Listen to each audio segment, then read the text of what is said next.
नमस्कार जय जगन्नाथ शुभ सकाळ आज हूँ अक्टोबर 13 तारिख सोमवार आज दिन अनेक गुरुत्वपूर्ण खबर आसी भिडियो को शेष पर्यंत देखा मोर आपण को अनुरोध तेज आसतु आज दिन 20 बड़ खबर उपर नजर पकाइबा भिडियो भल लगे आपण भल पाइबा स्वरूप गोटे गोटे लाइक निश्चित करदेवे एसह आपण केउं जिल्लारू यह खबर देखुंत कमेंट कर जनईदेवे आसला प्रथम खबर सरंडारे पुणी थे नक्सल हिंसा एयरटेल टावर एवं जेनेरेटर सेट पोड़ीदेले माओवादी राउरकेला सरंडा जंगल में पुणी थे नक्सल का आतंक देखा माओ संगठन प्रतिशोध सप्ताह चलुवा बेले नक्सल माने झारखंड राज्यर झराईकेला थाना कालबेंगा गाँव में गोटे एयरटेल मोबाइल टावर उड़ाई प्राय 20 जन नक्सल गाँव में पहुंची टावर तले थिबा जेनेरेटर एवं जंत्रपाती को पेट्रोल ढाली निया लगाई किछि समय मध्य समग्र उपकरण पाउंस हो जाइतिला घटना पर अंचल में आतंकर वातावरण सृष्टि होइछि नक्सल माने टावर जालिबा पर विभिन्न स्लोगान देइछंती परवर्ती खबर 100% टारिफ को चीन राष्ट्रपति सी जिनपिंग को फू चीन उपर अमेरिकार 100% टारिफ को चीन राष्ट्रपति सी जिनपिंग को फू कहले अमेरिका राष्ट्रपति डोनाल्ड ट्रम्प ग्रहण करुछंती दो महानीति अमेरिकार टारिफ विरोधी युद्ध में से लड़ाई करने प्रस्तुत बोली कहिसंती जिनपिंग चीन विरोध में ट्रम्प 100% टारिफ लागू करने फल चीन उपर मोट टारिफ भार 130% छुईला ट्रम्प को टारिफ बोझ को समालोचना करिछि चीन वाणिज्य मंत्रालय आसंता नवेम्बर 1 रु चीन विरोध में लागू हेब 100% टारिफ यह घोषणा जो प्रभावित हेब चीन रप्तानी ट्रम्प को घोषणा पर दुई देश मध्य कूटनीतिक और वाणिज्यिक उत्तेजना अधिक होइछि परवर्ती खबर सबुज हाइड्रोजन हब विकास ପାଇଁ पारादीप बंदर को चिन्हट केंद्र सरकार जातीय सबुज हाइड्रोजन मिशन एनजीएचएम अधीन देशर 3टी प्रमुख बंदर को सबुज हाइड्रोजन हब जीएचएच भाव में चिन्हट करछंती जेउ मध्य रही ओडिशार पारादीप बंदर अन्य दुईटी होची गुजरात एवं तमिलनाडु थिबा बंदर जातीय सबुज हाइड्रोजन मिशन उत्पादन एवं व्यवहार ପାଇଁ गुरुत्वपूर्ण भाव में कार्य करने सहित बृहत परिमाणर हाइड्रोजन हब गुड़िक विकास को प्रोत्साहित करिबो भारत सरकार को यह पदक्षेप एक स्थायी एवं प्रतियोगितामूलक हाइड्रोजन अर्थनीति को प्रोत्साहित करिबो सबुज हाइड्रोजन हब भाव में बंदर गुड़िक स्वच्छ शक्ति नवसृजन को प्रोत्साहित करिबारे एक गुरुत्वपूर्ण भूमिका ग्रहण करिबे परवर्ती खबर ट्रम्प को प्रस्ताव को आग्रह गाजा शांति चुक्ति उपर स्वाक्षर करुनी हमास पालेस्टाइन संगठन हमास प्रस्तावित गाजा शांति चुक्ति उपर हस्ताक्षर कार्यक्रम में भाग नेब नाही संगठन कहिछि ट्रम्प जो योजना प्रस्तुत करिसंती ताहा सह हमास संपूर्ण सहमत नुहे यहाकु नहीं दीर्घ दिन हम जो चुक्ति उपर समस्त नजर रही ताहा फिका पड़ा जाउछि अंतर्जातीय गणमाध्यम खबर मुताबक हमास नेता माने ट्रम्प को सही प्रस्ताव को आग्रह कर जो प्रस्ताव में हमास सदस्य माने गाजा प्रति छाड़िबा नहीं उल्लेख रही परवर्ती खबर नोबेल पुरस्कार नहीं बैटिंग क्रिकेट अन्य खेल और किसी प्रसंग में किसी लोक बैटिंग करथिबा बा बाजी मारुथिबा खबर पूर्व शुणा मिलता किंतु वर्तमान नोबेल पुरस्कार को नहीं बैटिंग होइतिबा अभियोग आसीछि एने आरंभ होइछि तदंत नोबेल पुरस्कार घोषणा पूर्व यह खबर अत्यंत गोपन रखा जाए नोबेल कमिटर किछि लोक केवल विजेता ना जानी थांती सेमाने ना प्रकाश करिवार आशंका न थाए किंतु ए वर्ष शांति पाई नोबेल पुरस्कार घोषणा पूर्व एने ऑनलाइन रे आरंभ हो जाइतिला बैटिंग केही डोनाल्ड ट्रम्प को नारे बैटिंग करथिले तेबे वेनेजुएलार विरोधी दल नेत्री मारिया करीना माचेडा नारे नहीं आरंभ हो जाइतिला जोरदार बैटिंग शांति पाई नोबेल पुरस्कार घोषणार किछि घंटा पूर्व माचेडा नारे बहु लोक बैटिंग करथिले किछि लोक लक्ष लक्ष डॉलर लाभ उठाइछंती तेणु घोषणा पूर्व मारिया ना प्रकट होइतिबा आशंका करी नोबेल कमिटी याको गुरुतर सह नेइछि एवं यार तदंत आरंभ होइछि परवर्ती खबर प्रेमानंद महाराज को दर्शन कराइबा कथा दे वृंदावन डाकी युवती को दुष्कर अभियुक्त गिरफ मथुरार वृंदावन कोतवाली अंचल में जड़े युवती को दुष्कर प्रेमानंद जी महाराज दर्शन प्रतिश्रुति दे युवती को वृंदावन में दुष्कर्म होइतिबा अभियोग होइछि एने संपृक्त युवती जनक कोतवाली थाना रे अभियोग करछंती पुलिस एक मामला रुजु करी अभियुक्त व्यक्ति को गिरफ्त करी कोर्ट रे हाजर करबा तदंत आरंभ करिछि परवर्ती खबर डोनाल्ड ट्रम्प को बड़ झटका अमेरिका छाड़िबे नोबेल विजेता दंपति अभिजीत बनर्जी और एस्थर डुप्लो ट्रम्प को लागिबो बड़ झटका पांठी विवाद मध्य अमेरिका छाड़िबे नोबेल विजेता अभिजीत बनर्जी एस्थर डुप्लो अमेरिका छाड़ी स्विट्जरलैंड जूरिक विश्वविद्यालय पाठ पढ़ाइबे एई अमेरिकीय दंपति वर्तमान America Massachusetts institute of technology रे कार्य करछंती अमेरिकार नोबेल पुरस्कार विजेता एस्थर डुप्लो एवं अभिजीत बनर्जी खूब शीघ्र जूरिक विश्वविद्यालय जोग देवे परवर्ती खबर भारत अफगानिस्तान मध्य विमान उड़ान वृद्धि करने को घोषणा वाघा बॉर्डर खोलिबा नहीं आलोचना भारत अफगानिस्तान मध्य सीधा फ्लाइट को नहीं अफगान विदेश मंत्री आमिर खान मुत्ताकी बड़ घोषणा करछंती रविवार से कहते भारतीय वैदेशिक मंत्री काबुल और दिल्ली मध्य विमान उड़ान संख्या वृद्धि घोषणा करछंती यह व्यतीत दुई देश मध्य व्यापार अर्थव्यवस्था उपर एक बड़ चुक्ति होइछि ମୁତ୍ତାକି କହିଛନ୍ତି ଆଫଗାନିସ୍ତାନ ଭାରତକୁ ଖଣିଜ କୃଷି ଓ ଖେଳ କ୍ଷେତ୍ରରେ ନିବେଶ ପାଇଁ ଆମନ୍ତ୍ରିତ କରିଛି। ଅମିର ଖାନ ମୁତ୍ତାକି କହିଛନ୍ତି ଚବାହାର ବନ୍ଦରକୁ ନେଇ ମଧ୍ୟ ଆଲୋଚନା ହୋଇଛି। ସେ କହିଛନ୍ତି ଭାରତ ଆଫଗାନିସ୍ତାନ ମଧ୍ୟରେ ବେପାର ପାଇଁ ସବୁଠାରୁ ଦ୍ରୁତ ଓ ସହଜ ମାର୍ଗ ବାଗା ସୀମାକୁ ଖୋଲିବା ପାଇଁ ନିବେଦନ କରିଛନ୍ତି। ପରବର୍ତ୍ତୀ ଖବର 10 ଦିନିଆ ରିମାଣ୍ଡରେ 3 ଅଭିଯୁକ୍ତ। ପଶ୍ଚିମବଙ୍ଗ ଦୁର୍ଗାପୁର ମେଡିକାଲରେ ଡାକ୍ତରୀ ଛାତ୍ରଙ୍କୁ ଗଣ ଦୁଷ୍କର୍ମ ଘଟଣା। ଗିରଫ 3 ଅଭିଯୁକ୍ତଙ୍କୁ 10 ଦିନିଆ ରିମାଣ୍ଡରେ ନେଲା ଦୁର୍ଗାପୁର ପୋଲିସ।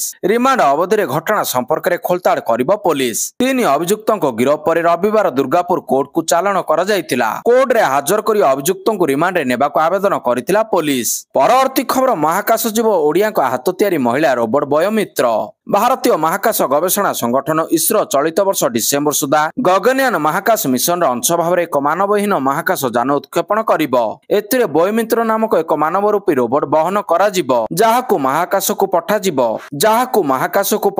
ଯାହା ମହାକାଶ ଅନୁସନ୍ଧାନରେ ସାହାଯ୍ୟ କରିବ। ସବୁଠାରୁ ବିଶେଷ କଥା ହେଉଛି ପ୍ରଥମ ଥର ପାଇଁ ମହାକାଶ ଯିବ ଓଡ଼ିଶା ମାଟିରେ ଓଡ଼ିଆଙ୍କ ନିର୍ମାଣ ହୋଇଥିବା ମହିଳା ରୋବଟ। ପରବର୍ତ୍ତୀ ଖବର ଆକ୍ରମଣ ବନ୍ଦ କଲା ତାଲିବାନ। ପାକିସ୍ତାନ ଓ ତାଲିବାନ ମଧ୍ୟରେ ସମ୍ପର୍କ ଏବେ ଖରାପ ହୋଇଯାଇଛି। କାବୁଲ ଉପରେ ପାକିସ୍ତାନ ବାୟୁସେନାର ଆକ୍ରମଣରେ ଜବାବରେ ଶନିବାର ରାତିରେ ପାକିସ୍ତାନ ସୀମାରେ ଜୋରଦାର ଆକ୍ରମଣ କରିଛି ତାଲିବାନ। ଏହି ଆକ୍ରମଣ ଫଳରେ ପ୍ରାୟ 58 ଜଣ ପାକିସ୍ତାନୀ ସୈନିକ ପ୍ରାଣ ହରାଇଥିବା ବେଳେ 30 ଜଣ ଆହତ ହୋଇଛନ୍ତି ବୋଲି ତାଲିବାନ ଦାବି କରୁଛି। ଏହା ସହିତ ତାଲିବାନ ପାକିସ୍ତାନର କେତେକ ସେନା ପୋଷ୍ଟକୁ ଅକ୍ତିଆର କରିନେଇଛି। ଏହି ଘଟଣା ପରେ ପାକିସ୍ତାନ ଓ ତାଲିବାନ ମଧ୍ୟରେ ଏକ ବଡ଼ ସଂଘର୍ଷର ଆଶଙ୍କା ବଢ଼ିଯାଇଛି। ତେବେ ଦୁଇ ପ୍ରଭାବଶାଳୀ ମୁସଲିମ ରାଷ୍ଟ୍ର ସାଉଦି ଆରବ ଓ କତର ହସ୍ତକ୍ଷେପ ପରେ ତାଲିବାନ ଶାନ୍ତ ପଡ଼ିଛି ଓ ପାକିସ୍ତାନ ଉପରେ ଆକ୍ରମଣ ବନ୍ଦ କରିଛି। ପରବର୍ତ୍ତୀ ଖବର ଓଡ଼ିଆ ଛାତ୍ରୀଙ୍କୁ ଗଣ ଘଟଣା। ମମତା କହିଲେ କାହିଁକି ରାତିରେ କ୍ୟାମ୍ପସ ବାହାରକୁ ବାହାରିଥିଲେ ଛାତ୍ରୀ। ମମତାଙ୍କ ଦାୟିତ୍ୱହୀନ ମନ୍ତବ୍ୟ। ଦୁର୍ଗାପୁରରେ ଓଡ଼ିଆ ଡାକ୍ତରୀ ଛାତ୍ରୀ ଗଣ ଘଟଣାରେ ପ୍ରତିକ୍ରିୟା ରଖିଛନ୍ତି ପଶ୍ଚିମବଙ୍ଗର ମୁଖ୍ୟମନ୍ତ୍ରୀ ମମତା ବାନାର୍ଜୀ। ଏହି ଘଟଣା ତାଙ୍କ ସରକାର ଗୁରୁତ୍ୱର ସହ ନେଇଛନ୍ତି। ତଦନ୍ତକାରୀ ଟିମ୍ ତଦନ୍ତ ଚଳାଇଛି। ଦୋଷୀଙ୍କ ବିରୋଧରେ କଠୋର କାର୍ଯ୍ୟାନୁଷ୍ଠାନ ନିଆଯିବ ବୋଲି ସେ କହିଛନ୍ତି। ଏହା ସହ ତାଙ୍କ ସରକାର କୌଣସି ଢିଲାପଣ ରଖିବ ନାହିଁ, ବରଂ ଦୋଷୀକୁ କଠୋରରୁ କଠୋର ଶାସ୍ତି ଦିଆଯିବ ବୋଲି ସେ କହିଛନ୍ତି। ଘରୋଇ ଶିକ୍ଷାନୁଷ୍ଠାନଗୁଡ଼ିକ ସେ ପରାମର୍ଶ ଦେଇ କହିଛନ୍ତି ଛାତ୍ରୀଙ୍କ ସୁରକ୍ଷା ପାଇଁ ସେମାନେ ଯଥେଷ୍ଟ ଧ୍ୟାନ ଦେବା ଉଚିତ। କିନ୍ତୁ ଏସବୁ ଭିତରେ ମମତାଙ୍କ ମନ୍ତବ୍ୟ ବିବାଦ ସୃଷ୍ଟି କରିଛି। ପରବର୍ତ୍ତୀ ଖବର ଶ୍ରୀମନ୍ଦିରରେ ଲାଗିବ ଅବଢା ରେଡ୍ ଚାର୍ଟ। ପ୍ରଶାସନ ତରଫରୁ 7 ଦିନ ମଧ୍ୟରେ ରେଡ୍ ଚାର୍ଟ ଲଗାଇବାକୁ ନିର୍ଦ୍ଦେଶ ରହିଥିଲେ ମଧ୍ୟ କାର୍ତ୍ତିକ ମାସ ଯୋଗୁଁ ଲାଗିପାରୁନାହିଁ ବୋଲି କହିଛନ୍ତି ସୁଆର ମହାସୁଆର ନିଯୋଗ ସଭାପତି। ଅଭିଶାଳୀଙ୍କ ପାଇଁ ପ୍ରାୟ 3100 ଲୋକଙ୍କ ଅବଢା ନେଉଛି ଶ୍ରୀମନ୍ଦିର ପ୍ରଶାସନ। ସେପଟେ ପରିବା ଦର ବଢିବା ସହ 90 ଟଙ୍କା ଥିବା ବାସୁମତୀ ଚାଉଳର ମୂଲ୍ୟ 100 ଟଙ୍କାରେ ପହଞ୍ଚିଛି। ତେଣୁ ନିର୍ଦ୍ଧାରିତ ହୋଇପାରୁନାହିଁ ଦର। କାର୍ତ୍ତିକ ପରେ ଗୋଟିଏ ନିର୍ଦ୍ଦିଷ୍ଟ ଦର ନିର୍ଦ୍ଧାରିତ ହେବା ପରେ ତାହା ଆନନ୍ଦ ବଜାର ସମେତ ଶ୍ରୀମନ୍ଦିର ଭିତର ଓ ବାହାରେ ରେଡ୍ ଚାର୍ଟ କୁଡୁଆ ଫଟୋ ଥାଇ ପ୍ରଦର୍ଶନ କରାଯିବ, ଯାହା ଫଳରେ ଲୋକଙ୍କର ମନରେ ଶଙ୍କା ରହିବ ନାହିଁ। ଏବେ 100 ଟଙ୍କାରେ ଜଣେ ଲୋକ ଅବଢା ଡାଲି ବେସର ଖାଇପାରୁଥିବା ବେଳେ 150 ଟଙ୍କାରେ ଜଣେ ଲୋକ ସ୍ପେଶାଲ କିଛି ଅଧିକ ପ୍ରସାଦ ଖାଇପାରୁଛି। ସେପଟେ 2019ରୁ ଶ୍ରୀମନ୍ଦିର ସଂସ୍କାର ମାମଲା ଅନୁସାରେ ରେଡ୍ ଚାର୍ଟ ଲଗାଇବାକୁ ସ୍ପଷ୍ଟ ନିର୍ଦ୍ଦେଶ ରହିଛି। ପରବର୍ତ୍ତୀ ଖବର ଏନଡିଏର ଆସନ ବୁଝାମୁଣା। ବିହାର ବିଧାନସଭା ନିର୍ବାଚନ ପାଇଁ ଏନଡିଏ ମଧ୍ୟରେ ଆସନ ବଣ୍ଟନ ଚୂଡାନ୍ତ ହୋଇଛି। ବିଜେପି ଏବଂ ଜେଡିୟୁ ପ୍ରତ୍ୟେକ 101ଟି ଲେଖାଏଁ ଆସନରେ ଲଢିବେ, ଯେତେବେଳେ କି ଚିରାଗ ପାସୱାନଙ୍କ ଦଳକୁ 29 ଆସନ ଦିଆଯାଇଛି। ଜିତନ ରାମ ମାଝୀଙ୍କ ଦଳକୁ 6 ଆସନ ଦିଆଯାଇଛି। ବିଜେପି ବିହାର ପ୍ରଭାରୀ ବିନୋଦ ତାୱଡେ କହିଛନ୍ତି ଯେ ଏନଡିଏ ପରିବାରର ସମସ୍ତ ସଦସ୍ୟ ସୌହାର୍ଦ୍ଦ୍ୟପୂର୍ଣ୍ଣ ଭାବରେ ସହମତ ହୋଇଛନ୍ତି ଏବଂ ଆଗାମୀ ବିହାର ବିଧାନସଭା ନିର୍ବାଚନ ପାଇଁ ଆସନ ବଣ୍ଟନ ଉପରେ ସହମତ ହୋଇଛନ୍ତି। ପରବର୍ତ୍ତୀ ଖବର ପଶ୍ଚିମବଙ୍ଗରେ ଆଇନ ଶୃଙ୍ଖଳା ପରିସ୍ଥିତି ବଡ଼ ଉଦ୍ବେଗଜନକ କହିଲେ ପ୍ରତାପ ଷଡଙ୍ଗୀ। ପଶ୍ଚିମବଙ୍ଗରେ ଓଡ଼ିଆ ଛାତ୍ରୀଙ୍କୁ ଗଣ ଦୁଷ୍କର୍ମ ଘଟଣାରେ ମମତା ସରକାରଙ୍କ ଉପରେ ବର୍ଷିଲେ ବାଲେଶ୍ୱର ସାଂସଦ ପ୍ରତାପ ଷଡଙ୍ଗୀ। ଏହି ଘଟଣା ଅତ୍ୟନ୍ତ ଗମ୍ଭୀର ଏବଂ ଚିନ୍ତାଜନକ। ବାରମ୍ବାର ଏପରି ଘଟଣା ସାମ୍ନାକୁ ଆସୁଛି। ପଶ୍ଚିମବଙ୍ଗରେ ଆଇନ ଶୃଙ୍ଖଳା ପରିସ୍ଥିତି ବଡ଼ ଉଦ୍ବେଗଜନକ। ସେ ଆହୁରି କହିଛନ୍ତି ଯେ ପଶ୍ଚିମବଙ୍ଗ ଏବେ ଆତଙ୍କବାଦୀ ଏବଂ ଅନୁପ୍ରବେଶକାରୀମାନଙ୍କର ଆଡ୍ଡାସ୍ଥଳୀ ପାଲଟିଛି। ସରକାରୀ ପ୍ରୋତ୍ସାହନରେ ଆତଙ୍କବାଦୀ କାର୍ଯ୍ୟକଳାପ ଜାରି ରହିଛି। ପରବର୍ତ୍ତୀ ଖବର ପ୍ରଧାନମନ୍ତ୍ରୀଙ୍କୁ ଭେଟିଲେ ସାଉଥ ସୁପରଷ୍ଟାର ରାମଚରଣ ଏବଂ ପତ୍ନୀ ଉପାସନା। ତୀରନ୍ଦାଜୀକୁ ଲୋକଙ୍କର ପାଖରେ ପହଞ୍ଚାଇବାକୁ ନେଲେ ଛୋଟ ପ୍ରୟାସ। ପ୍ରଧାନମନ୍ତ୍ରୀ ମୋଦିଙ୍କ ସହ ଭେଟିଲେ ସାଉଥ ସୁପରଷ୍ଟାର ରାମଚରଣ ଏବଂ ତାଙ୍କ ପତ୍ନୀ ଉପାସନା କାମିନେନି। ଉଭୟ ବିଶେଷ କାରଣ ପାଇଁ ନୂଆଦିଲ୍ଲୀରେ ପହଞ୍ଚିଥିଲେ। ଏହି ପଦକ୍ଷେପର ଲକ୍ଷ୍ୟ ହେଉଛି ତୀରନ୍ଦାଜୀକୁ ସାଧାରଣ ଲୋକଙ୍କ ପାଖରେ ପହଞ୍ଚାଇବା। ସୋସିଆଲ ମିଡିଆ ପୋଷ୍ଟ ସେୟାର କରି ପ୍ରଧାନମନ୍ତ୍ରୀ ମୋଦିଙ୍କୁ ଧନ୍ୟବାଦ ଜଣାଇଛନ୍ତି। ପରବର୍ତ୍ତୀ ଖବର ସ୍କୁଲ କଲେଜ ପରିସରରେ ଆରଏସଏସକୁ କାର୍ଯ୍ୟକ୍ରମ ପାଇଁ ଅନୁମତି ଦିଅ ନାହିଁ କହିଲେ ଖଡଗେ। କର୍ଣ୍ଣାଟକର ମନ୍ତ୍ରୀ ପ୍ରିୟାଙ୍କ ଖଡଗେ ମୁଖ୍ୟମନ୍ତ୍ରୀ ସିଦ୍ଧରାମୟଙ୍କୁ ଏକ ଚିଠି ଲେଖି ଅନୁରୋଧ କରିଛନ୍ତି ସରକାରୀ ସ୍କୁଲ ଏବଂ କଲେଜ ପରିସରରେ ରାଷ୍ଟ୍ରୀୟ ସ୍ୱୟଂସେବକ ସଂଘ ଆରଏସଏସର କାର୍ଯ୍ୟକ୍ରମଗୁଡ଼ିକୁ ଅନୁମତି ଦିଆଯିବା ଉଚିତ ନୁହେଁ। ସେ ଏହା ମଧ୍ୟ ଆବେଦନ କରିଛନ୍ତି ଯେ ସାର୍ବଜନୀନ ପାର୍କ ଏବଂ ଧାର୍ମିକ ଟ୍ରଷ୍ଟ ଦ୍ୱାରା ପରିଚାଳିତ ମନ୍ଦିରଗୁଡ଼ିକରେ ଆରଏସଏସ କାର୍ଯ୍ୟକ୍ରମ ଗୁଡ଼ିକୁ ଅନୁମତି ଦିଆଯିବା ଉଚିତ ନୁହେଁ। ପରବର୍ତ୍ତୀ ଖବର କାଠଯୋଡିରେ ନିଖୋଜ ନାବାଳକର ମୃତଦେହ ଉଦ୍ଧାର 4 ଲକ୍ଷ ଟଙ୍କାର ସହାୟତା ଘୋଷଣା କଲେ ମୁଖ୍ୟମନ୍ତ୍ରୀ। କାଠଯୋଡି ନଦୀରେ ବୁଡି ନିଖୋଜ ହୋଇଯାଇଥିବା 2 ଜଣ ନାବାଳକଙ୍କ ମଧ୍ୟରୁ ଜଣଙ୍କର ମୃତଦେହ ଉଦ୍ଧାର ହୋଇଛି। ମୃତକ ହେଲେ କଟକ 42 ମୌଜାର ଦିଲ୍ଲୀପ ନାୟକଙ୍କ ପୁଅ ଗୁରୁପ୍ରସାଦ ନାୟକ। ରବିବାର ସକାଳେ ଗୁରୁପ୍ରସାଦ ତାଙ୍କର ଅନ୍ୟ ଜଣେ ସାଙ୍ଗଙ୍କ ସହିତ କୂଳ ସରିଚୁଆ ନିକଟ କାଠଯୋଡି ନଦୀରେ ଗାଧୋଇବା ସମୟରେ ଭାସି ଯାଇଥିଲେ। ଏହି ଘଟଣାରେ ମୁଖ୍ୟମନ୍ତ୍ରୀ ମୋହନ ଚରଣ ମାଝୀ ଗଭୀର ଶୋକ ପ୍ରକାଶ କରିବା ସହିତ ପରିବାର ବର୍ଗଙ୍କ ପ୍ରତି ସମବେଦନା ଜଣାଇଛନ୍ତି। ମୃତକଙ୍କ ପରିବାର ନିକଟତମ ଆତ୍ମୀୟଙ୍କ ପାଇଁ ରାଜ୍ୟ ବିପର୍ଯ୍ୟୟ ପରିଚାଳନା ପାଣ୍ଠି ଏନଡିଆରଏଫ ପକ୍ଷରୁ 4 ଲକ୍ଷ ଟଙ୍କାର ଅନୁକମ୍ପାମୂଳକ ସହାୟତା ରାଶି ପ୍ରଦାନ କରିବା ପାଇଁ ମୁଖ୍ୟମନ୍ତ୍ରୀ କଟକ ଜିଲ୍ଲାପାଳଙ୍କୁ ନିର୍ଦ୍ଦେଶ ଦେଇଛନ୍ତି। ପରବର୍ତ୍ତୀ ଖବର, ଭାଇଦୁଜା ପୂର୍ବରୁ ରେଖା ସରକାର କଲେ ବଡ ଘୋଷଣା। ଭାଇଦୁଜା ପୂର୍ବରୁ ଦିଲ୍ଲୀର ମହିଳା ଏବଂ ଟ୍ରାନ୍ସଜେଣ୍ଡର ଯାତ୍ରୀ ଖୁବ୍ ଶୀଘ୍ର ଏକ ନୂଆ ଡିଜିଟାଲ ସୁବିଧାର ଲାଭ ଉଠାଇ ପାରିବେ। ମୁଖ୍ୟମନ୍ତ୍ରୀ ରେଖା ଗୁପ୍ତାଙ୍କ ସରକାର ରାଜଧାନୀରେ ମହିଳାଙ୍କୁ ସଶକ୍ତିକରଣ ଏବଂ ସୁରକ୍ଷିତ ଯାତ୍ରାକୁ ଗୁରୁତ୍ୱ ଦେବା ପାଇଁ ଖୁବ୍ ଶୀଘ୍ର ସହେଲି ପିଙ୍କ କାର୍ଡ ଯୋଜନାର ଆରମ୍ଭ କରିବାକୁ ଯାଉଛନ୍ତି। ଏହି କାର୍ଡ ମହିଳା ଏବଂ ଟ୍ରାନ୍ସଜେଣ୍ଡର ଯାତ୍ରୀଙ୍କୁ ଡିଟିସି ବସ୍ରେ ମାଗଣା ଯାତ୍ରାର ସୁବିଧା ଦେବ ଏବଂ ଭବିଷ୍ୟତରେ ମେଟ୍ରୋରେ ମଧ୍ୟ ଏହାର ବ୍ୟବହାର କରାଯାଇପାରେ। ପରବର୍ତ୍ତୀ ଖବର, ଫଲନ ପରେ ୱେଷ୍ଟଇଣ୍ଡିଜର ଦମଦାର ବ୍ୟାଟିଂ।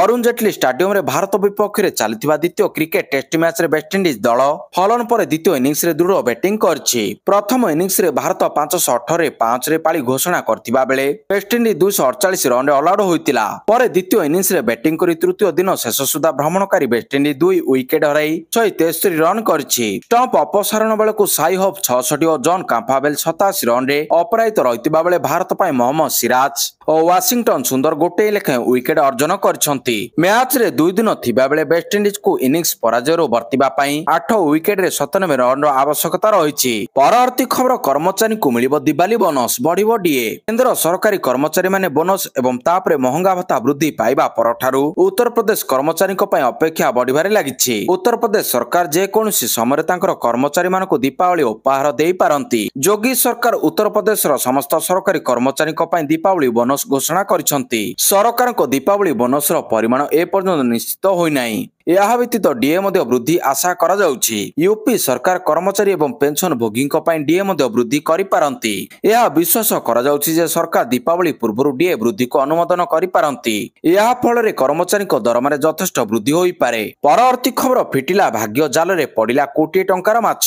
ଜାଲରେ ପଡିଲା କୋଟିଏ ଟଙ୍କାର ମାଛ, କୋଟିପତି ବନିଗଲେ ଜଣେ ଟ୍ରଲର ମାଲିକ। ଓଡ଼ିଶା ସୀମାବର୍ତ୍ତୀ ପଶ୍ଚିମବଙ୍ଗ ଦୀଘା ମୁହାଣରେ ମତ୍ସ୍ୟଜୀବୀଙ୍କ ଜାଲରେ ପଡିଲା 9ଟି ତେଲିଆ ଭୋଲା ମାଛ। ଗଭୀର ସମୁଦ୍ରରେ ମାଛ ମିଳିଥାଏ। ପ୍ରତି ମାଛର ଓଜନ 30 ରୁ 35 କେଜି ହେବ। ପ୍ରାୟ 1 କୋଟି ମାଛରେ ମାଛ ସବୁ ନିଲାମ କରାଯାଇଛି। କୋଲକାତାର ଏକ ଫାର୍ମା କମ୍ପାନୀ ମାଛକୁ ପ୍ରାୟ 1 କୋଟିରେ କିଣିଛି। ପରବର୍ତ୍ତୀ ଖବର, ଆଜମ ଖାନଙ୍କୁ ମିଳିଲା ୱାଇ ବର୍ଗର ସୁରକ୍ଷା। ସମାଜବାଦୀ ପାର୍ଟିର ପ୍ରତିଷ୍ଠାତା ସଦସ୍ୟ ଏବଂ ବରିଷ୍ଠ ନେତା ଆଜମ ଖାନ ସୀତାପୁର ଜେଲରୁ ମୁକ୍ତ ହେବା ପରଠାରୁ ଖବରର ଶିରୋନାମରେ ଅଛନ୍ତି। ରାମପୁରରେ ରହୁଥିବା ଆଜମ ଖାନଙ୍କ ନିକଟକୁ ପରିଦର୍ଶକଙ୍କ ସଂଖ୍ୟା କ୍ରମାଗତ ଭାବରେ ବୃଦ୍ଧି ପାଉଛି। ପରିଦର୍ଶକଙ୍କ ସଂଖ୍ୟା ବୃଦ୍ଧି ପାଉଥିବାରୁ ସରକାରଙ୍କ ଗୃହ ବିଭାଗ ତାଙ୍କୁ ସୁରକ୍ଷା ପୁନଃସ୍ଥାପିତ କରିଛି। ତାଙ୍କୁ ୱାଇ ବର୍ଗ ସୁରକ୍ଷା ଦିଆଯାଇଛି।